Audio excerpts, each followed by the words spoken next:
Well, hello everyone. This is Angel Michael. Welcome to my channel.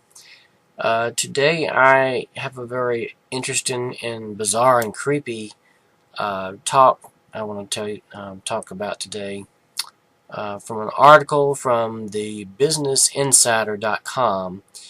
The name of my talk today is Vampirism is in Style. Blood is the new yuppie drug. Getting blood transfusions from children seems to be the new fad of the rich elites today. It's a very bizarre and creepy new fad, I would say.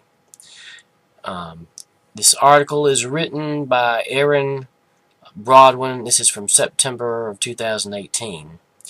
A controversial startup that charges $8,000 to fill your veins with young blood is opening its first clinic. Founded by Stanford graduate Jesse Karmazin, the company recently completed the first clinical trial designed to assess the benefits of young blood transfusions. Although his team has not yet published the results of the trial, Karmazin said the results were really positive. To start up, the founder and Stanford Medical graduate Jesse Karmazin, blood is the next big government-approved drug. Karmazin recently launched Ambrosia Medical, a startup that fills the veins of older people with the fresh blood of young donors, in the hopes that the procedure will help conquer aging by rejuvenating the body's organs. The company plans to open its first clinic in New York City by the end of this year, Karmazin told Business Insider. In 2017, Ambrosia enrolled people in the first U.S. clinical trial designed to find out what happens when the veins of adults are filled with blood from the young. While the results of that study have not been made public, Karmazin told Business Insider the results were really positive. Because blood transfusions are already approved by the FDA, Ambrosia approach has been green-lighted to continue as an off-label treatment. There appears to be significant interest since putting up its website last week. Well, this was last year, but anyway. There have been roughly 100 inquiries about how to get the treatment. David Cavalier, Ambrosia's chief operating officer, told Business Insider. That led to the creation of the company's first waiting list, he said. So many people were reaching out to us that we wanted to make a simple way for them to be added to the list. That's a creepy list. With that in mind, Cavalier and Karmazin are currently scouting a number of potential clinic locations in New York City and organizing talks with potential investors. They hope to open the facility by the end of this year. New York would be the flagship location, Karmazin said, the first clinical trial of its kind. Because blood transfusions are already approved by the FDA, Ambrosia does not need to demonstrate that its treatment carries significant benefits before offering it to customers. So far, the company has already infused close to 150 patients ranging in age from 35 to 92 with the blood of young donors. Cavalier said, of course, 81 were participants in their clinical trial. I wonder where they got the blood from. Hopefully from willing people. The trial, which involved giving patients 1.5 liters of plasma from a donor between the ages of 16 and 25 over 2 days, was conducted with physician David Wright, who owns a private intravenous therapy center in Monterey, California. Before and after the infusions, participants' blood was tested for a handful of biomarkers, or measurable biological substances and processes that are thought to provide a snapshot of health and disease. People in this trial had to pay $8,000 to participate. Whew, that's pretty steep. The company hasn't settled on a commercial price tag for the procedure, Karmazin said. The trial was an investigational study. We saw some interesting things, and we do plan to publish the data and we want to begin to open clinics where the treatment will be made available, Cavalier said. Karmazin added that the trial showed the treatment to be very safe. The safety profile was essentially perfect, or as good as plasma transfusions are, Karmazin said. Young blood and anti-aging, are there any benefits? That's what I'd like to know. Karmazin is right about the safety of blood transfusion and their capacity to save lives. Yeah, well, they've been doing that blood transfusions for, probably since the 1800s. A simple blood transfusion, which involved hooking up an IV and pumping the plasma of a healthy person to the veins of someone who's undergone surgery or been in a car crash, for example, is one of the safest life-saving procedures available. Every year in the U.S., nurses perform about 14.6 million of them, which means about 40,000 blood transfusions happen on any given day. But as far as young blood is concerned and its alleged potential to fight aging, the science is pretty iffy. There's just no clinical evidence that the treatment will be beneficial, and you're basically abusing people's trust and the public excitement about this. It's kind of strange.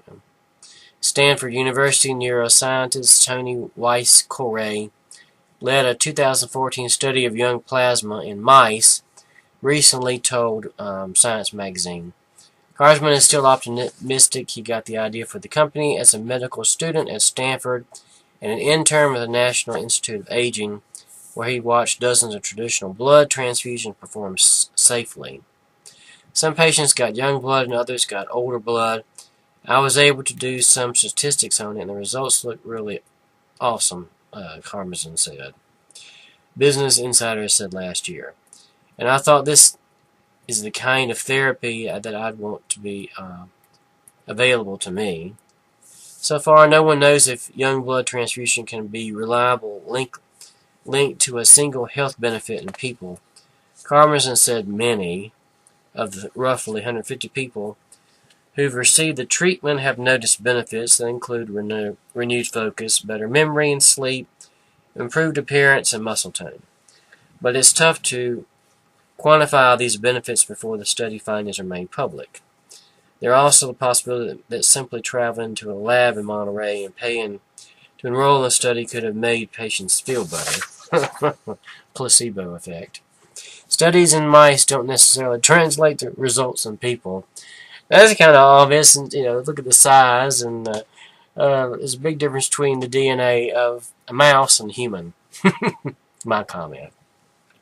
Karmazin was inspired to create his blood infusion treatment after seeing several mouse studies that involved parabiosis, a 150-year-old surgical technique that connects the veins of two living animals. The word comes from the Greek word para, beside, and bio, life. Irina Conboy, a bioengineering professor from Berkeley, University of California at Berkeley, pioneered one of these parabiosis studies of mice in 2005, found evidence that the exchange had done something positive for the health of the older mouse who received the blood of the younger mouse, but the animals weren't simply swapping blood. The older rodent was also reaping the benefits of the younger one's more vibrant internal organs and circulatory system. So in other words, they were sharing, the older mouse was enjoying the usage of the organs of the younger mouse.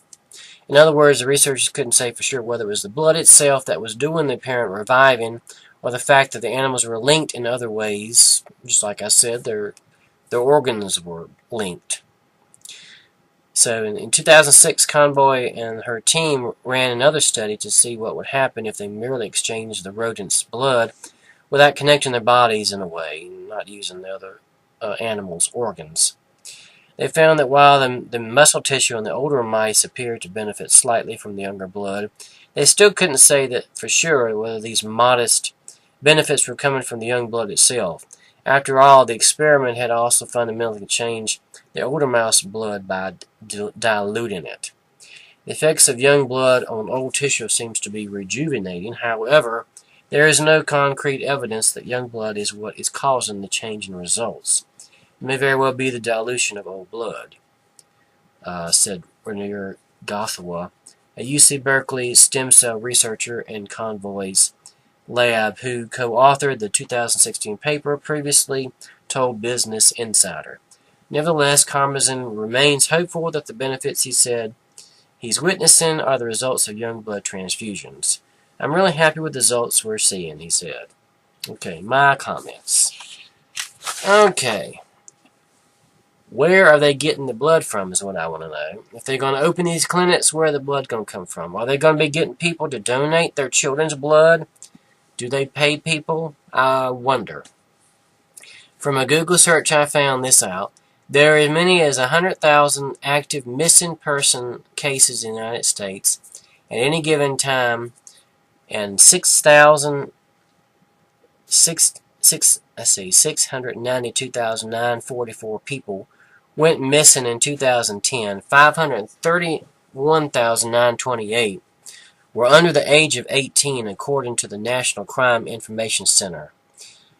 355,243 women were reported missing, compared to 337,660 men. Also, according to the National Center for Missing and Exploited Children, roughly 800,000 children are reported missing each year in the United States alone. That's roughly 2,000 per day. Of those, there are 115 child stranger abduction cases each year, which means child was taken by an unknown person. Reported, this is from an article online from May 8, 2013.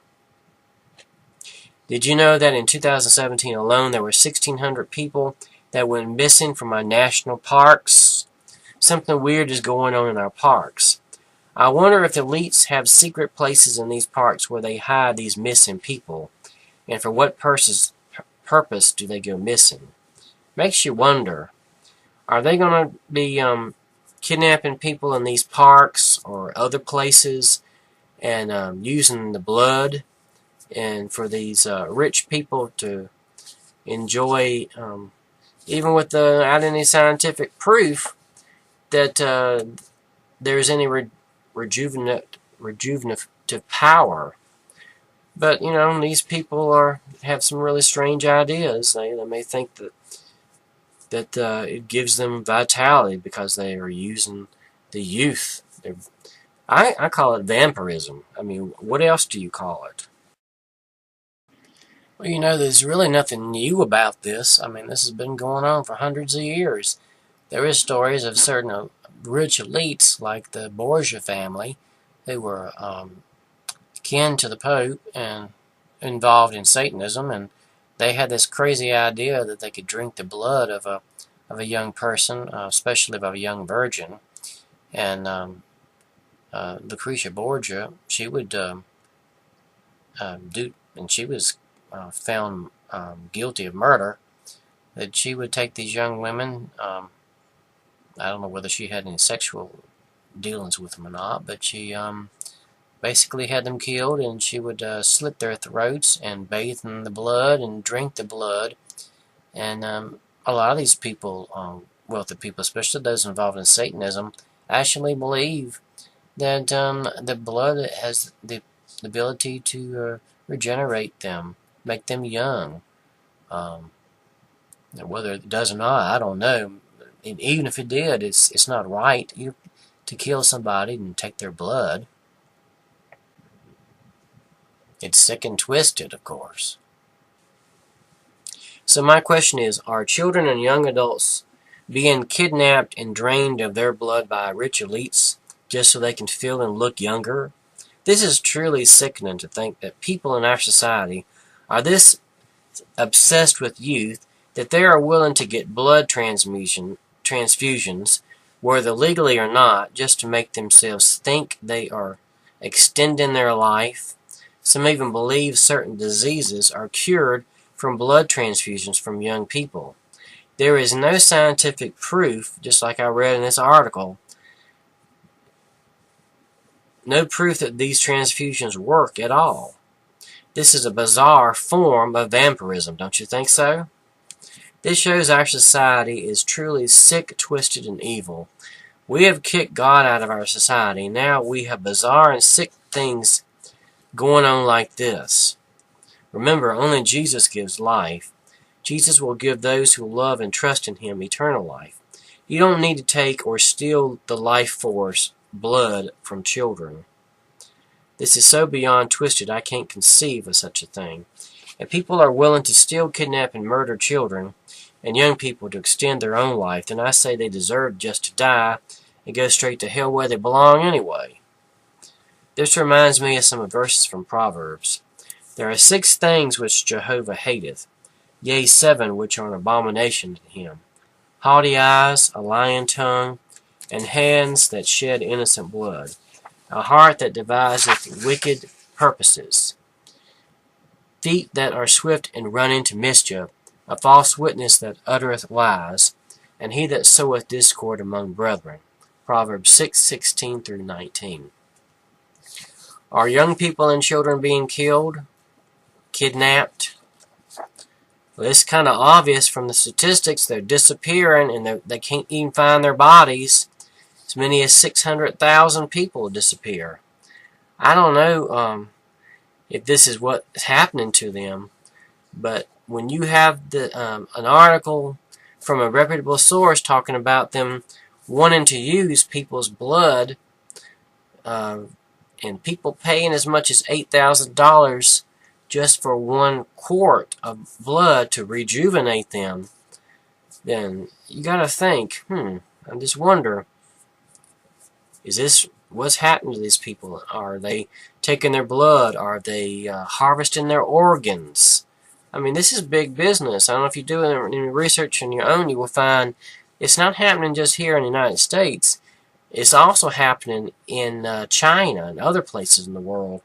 Well, they don't have the strict laws that we have here, but they can take somebody in China, even in the prison system, and they can take the heart of somebody who's on death row, or maybe not even on death row, and take their internal organs and give it to somebody who's willing to pay. There's a lot of wealthy people in China too. Okay, so this is my opinion. Now, this verse most definitely fits with abortion, especially with this new law from New York, a state that allows the mother to abort the child up to birth. This is just pure evil and insanity. We are definitely in the last days. We are in the last days. We are in the days of Noah. This is a repetition of those days. The Bible states, "The Lord saw that the wickedness of man was great in the earth, and that every intention of the thoughts of his heart was only evil continually." Genesis 6:5. Does this not sound like the days we're living in?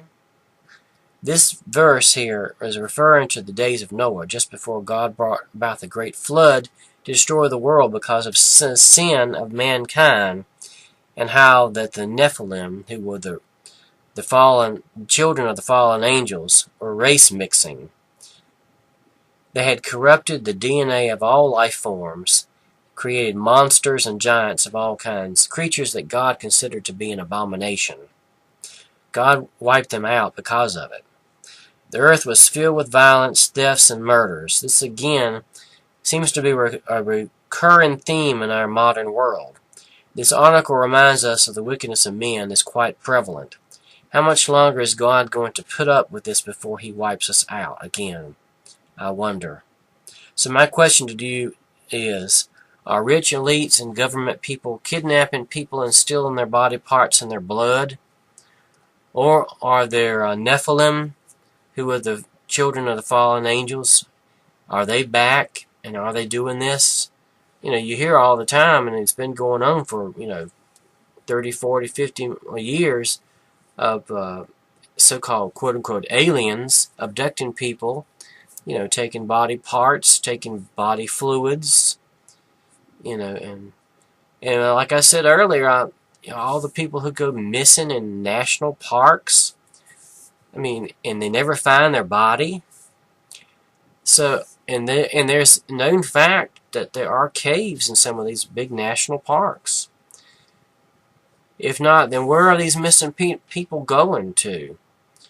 Where is all the blood coming from to supply the needs for these new clinics that are going to be coming up soon? Is the blood from these missing people going to be used to supply these new clinics springing up across the country? Is the government and elites behind the kidnapping of innocent children and young people to supply the newfound need for these clinics? If not them, then who? I wonder. What is your opinion? Please feel free to comment. Again, be respectful and adult. Have a great day and God bless you.